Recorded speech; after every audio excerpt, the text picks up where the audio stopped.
Chapter 2. The Witch. At midday he remembered that there was a young witch. She lived in a cave and she was very good at magic. He ran quickly to her. "What do you need? What do you need?" she cried when he ran towards her cave. "Do you need fish when the weather is bad?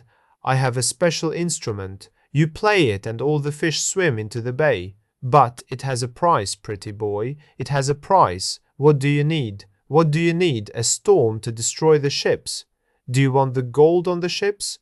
I can help you. I have storms. My master is stronger than the wind, but I have a price, pretty boy. I have a price." "I do not want very much," said the young fisherman, "but the priest is very angry with me, and the merchants laugh at me. So I came to you, and I will pay you any price." "What do you want?" asked the witch. "I want to send my soul away from me," answered the young fisherman. The witch's face became white.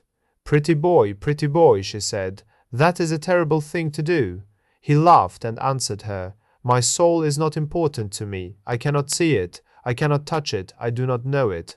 "I will tell you, but you must give me something," said the witch. She looked at him with her beautiful eyes. "5 pieces of gold," he said, "and my nets and my house and my boat. But how can I send away my soul?" She laughed and answered, "I can change the autumn leaves into gold. I can change the light of the moon into silver. My master is richer than all the kings of this world." The witch caressed his hair with her thin white hand. "You must dance with me, pretty boy," she said softly, and she smiled at him. "Only this," cried the young fisherman. "Only this," she answered, and she smiled at him again. "Then we will dance together in a secret place at sunset," he said, "and you will tell me everything. Then I can send away my soul. When the moon is full, when the moon is full," she said softly. Then she looked around and listened. 3 birds sang. There was no other sound. There was only the sound of the waves. So she pulled him next to her. She put her dry lips close to his ear. "Tonight you must come to the top of the mountain," she whispered. "It is a special night, and he will be there." "Who is he?" he asked. "It is not important," she answered. "Go tonight and stand under the tree and wait for me. You will see a dog, and you must hit it with a stick. The dog will run away. Remember, do not speak to the owl. I will come with the full moon, and we will dance together." "How can I send my soul away? You must promise to tell me," he said. She came out of the cave into the sun. "I promise," she answered. "You are the best witch in the world," cried the fisherman, and he ran back to the town happily. The witch went into her cave and burned a magic plant. She looked into the smoke. After some time she said angrily, "He must be mine. I am as beautiful as she is."